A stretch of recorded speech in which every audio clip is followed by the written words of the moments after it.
Welcome to the Walking Dead Reviews on What the Flick. Today we're talking about Sing Me a Song.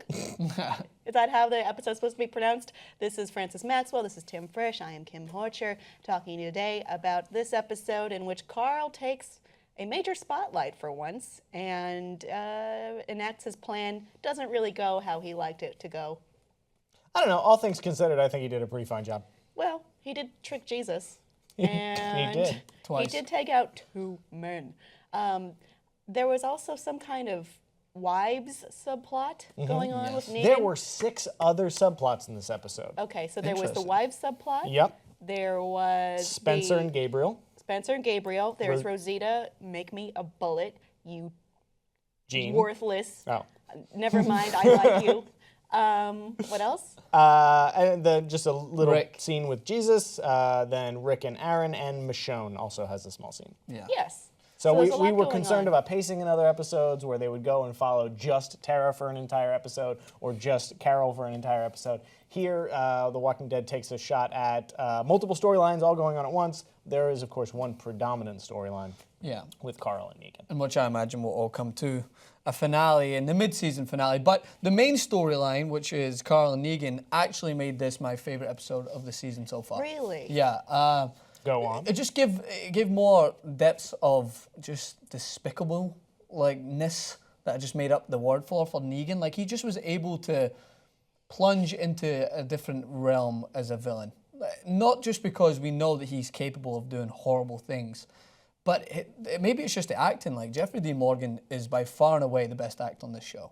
Like, I'm boldly going to say that. There is no one that compares. Far and away? I think he is. Far and away. Because he's able to, in a way, just convince me as a viewer in a scene that everything's fine. That we're going comfortably into an area where I can breathe a little bit.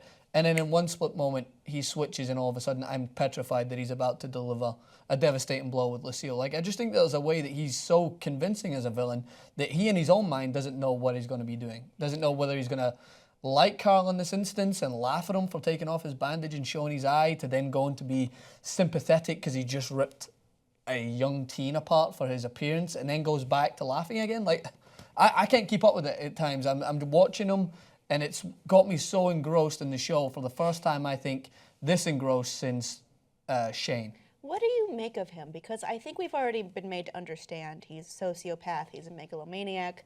He seems to be a bit of a bully. Yeah, very much a making bully. fun of Carl, making fun of that woman's weight. But he's also extremely vain. He spends most of this episode bragging about how awesome he is and all the cool shit he's got and all the respect he has. And, like, he's almost showing off to Carl the whole time. Like, he's taking him on the grand tour. Look at all these people that respect me. Look at all these hot wives I got. Isn't that great? Look at my sweet bedroom, and I can mess with all these people. I'll call in Fat Joey to just throw him back out and make him feel uncomfortable talking about bat pussies. Like, he almost seems like he's a cat playing with his kill. Like, he doesn't want to eat the mouse yet. He wants to bat it around for a little while, and he loses interest, and he picks it back up again. And Very much so. Yeah. But that's what is needed, because how many times have we seen the same sort of villainous aspects be repeated in several different times when it comes to these characters in The Walking Dead? We have the governor, and he is very similar signs to villains that we've seen as well. And then we had the cannibal group, and I just think that we were losing interest. We were almost the same person that you're saying Negan is. We want the same stuff all over again when it comes to The Walking Dead. We want excitement, we want tragedy, we want all these main aspects which made us fall in love with the show, keep us coming back. But then Negan comes in and he just flips everything on its head. It's the most vulnerable we've seen Rick in the group in any given series. And we have Carl, who I think Negan's alternative motive is to turn him with him and get him on his side. Even though people think that he's trying to get him and he's just like leading a pig to slaughter. I think that there's another motive to it. I think that he likes validation more than anything. You said he likes to be vain. I think it's a little bit more than that. I think he likes the fact that people believe in his motives and believes what he wants to do. And I think that he senses that in Carl, because Carl's, in a way, given up with what his dad's pursuing. He's constantly questioning what Rick's plan is, saying, why are we letting them do this? We've done things like this in the past. We've took control. So I think he sees his dad's giving up as an opportunity to seek out another leader who's not going to fall by the wayside. Do you think he has a real plan? Do you think he's like No. good at this, or he's just like totally making it up as he goes? I don't think he knows what to do with Carl and Rick. I think and Carl's. Daryl. I think Carl's absolutely right. I He think has he's on- no idea. He's yeah. trying to figure it out as he's going. He does. I mean, hearing Francis, you describe this just now. I get the feeling maybe the reason why he gets along with Carl so well is he's kind of like a teenage boy. You Yeah, know, look how cool absolutely. I am. Let me show off to you. Let me show you all the cool toys I've got, and everyone is my friend, and I'm popular, and But because what Negan realizes is that this environment doesn't have the same set of rules. So you make your own rules. Like in the kingdom, we have someone who's so flamboyant in his rules and that he's making his own world and people are believing in it. Negan, we all criticize, but he's making his own rules, and for his environment at the moment, it works for him because people are buying into it because they need a leader, they need someone to follow because society has fallen flat in its face and no one knows what to do. So he's taking advantage of it, but you're absolutely right. He's not mature enough to be a leader and have this plan that's going to have an end goal, like we're going to go to Washington and find a cure. He doesn't care about that. He just cares about looking out for number one, and if you get on board with that, you'll reap some of the benefits, but as long as he's a step ahead. And like a teenage boy, he likes to have things in a moment that keeps him focused on something, but he's going to move on to something else. At the moment, Carl keeps him focused on Carl, and then his wives will keep him focused on them for a little bit, but he's always distracted by something new and shiny that he wants to go and get. So that's where I think it will be his downfall. But for lack of a better term, he does have a lot of irons in the fire. Yeah. He Yeah, it does. where'd you get that? there's a lot going on at the compound. Do we know what they call the Savior compound? I don't I know. didn't catch it this episode. But, I mean, he for sure makes the rounds and goes on runs and coordinates trucks. And it's strange to me that he would be able to run so many moving parts with what seems like such a lackadaisical attitude. Mm-hmm. And he plays fast and loose even with Carl, saying in the bedroom, he's like, why play by the old rules? I mean, why just have one wife? This is a whole new world. The rules don't matter anymore. And then turn around and say, the rules are steadfast and there is no exceptions and I will burn you with an iron if you even think about doing something that goes against the What rules. was that guy doing, by the way? He With was his hooking, wife he or was his old hooking up wife? with his old wife, who is now Oh. Negan's wife. Okay. I Or didn't at least realize they were that's hooking what up. was implied. Because- Even if they were just talking, it wasn't allowed. Because what he wants to do is he's not like a dictator the way the governor wanted to be and kind of hold everything to a set standard. He likes to kind of give some people freedom to see if on their own terms they wander away from his rule so that he can go forward and punish them. I think he does take a certain level of enjoyment in seeing the fear that people have because they have the freedom in a way to do as if they wanted to go and do it. Like he said to the wife, you can go back to your previous husband, but what's the rule? You cannot cheat on me. So that's even more of a punishment. You go and be with the one you love, but you cannot do anything intimate. You cannot be emotionally attached to someone because he likes to have control without necessarily having control. He left his bat down by the truck and he knows that he's going to bring it back up. That's another test because anyone could overthrow him. But as long as he gives them this sense of freedom, as long as they don't go forward and take a mile, they always come back to him. That's the validation that what he's doing is working. Like he's letting people in the opening scene of the season premiere.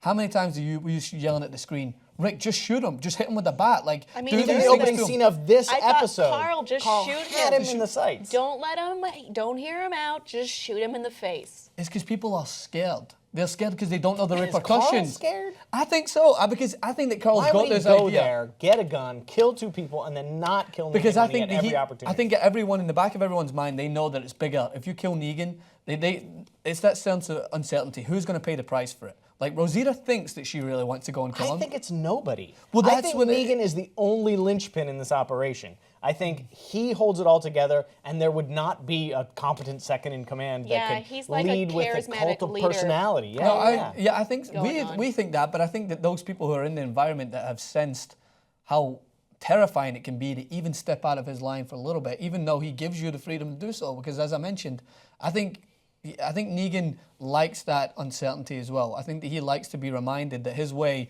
is the best way, because if you go and try to do something else, you're going to fall flat in your face and someone's going to pay the punishment. Someone close to you is going to have their face melted off or whatever it is that he's going to do. So I think you're going to see I think that in Dwight's case, you're going to see a similar example of someone try to go another step further try to take advantage of the fact that he can talk to his wife, that there is other means to what he can go forward and do in this world. But I think that there's something we're touching on here, that Negan doesn't like to control everything in such a strict way that will allow for him to come back and punish someone or do what he likes to do, which is, I don't know, like he likes to punish, he likes to indulge in all these... It's the carrot and the stick. Yeah. Like, if everything's going well, if everyone's happy and everyone's obeying the laws, then people forget the fear. They forget because anybody can provide food. I mean, an actor with a tiger can provide food for a community. That's not the ruling that Negan is doing. Negan needs that fear to keep people in line. Because it's imagined. He's just one guy with a bat.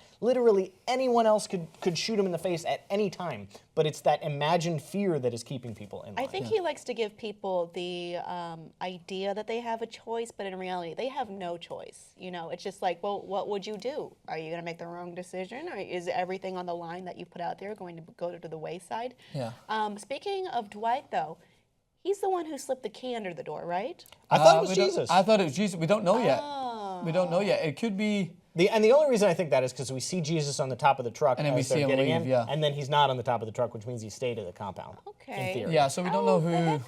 Did he get a key and find the cell? And know which one Daryl's was? And maybe it was Dwight. Who knows? That's I don't what I think. know. I think they're leaving us to think that, because Dwight's another one that is beginning to question whether the Negan rule is the only we've seen seeds rule. of it, of Dwight likes kind of what Daryl stands for. He kind of wants to be who Daryl was. He wants his bike. He wants his wife. He wants his bike. You know, we keep seeing, again, that carrot dangling thing.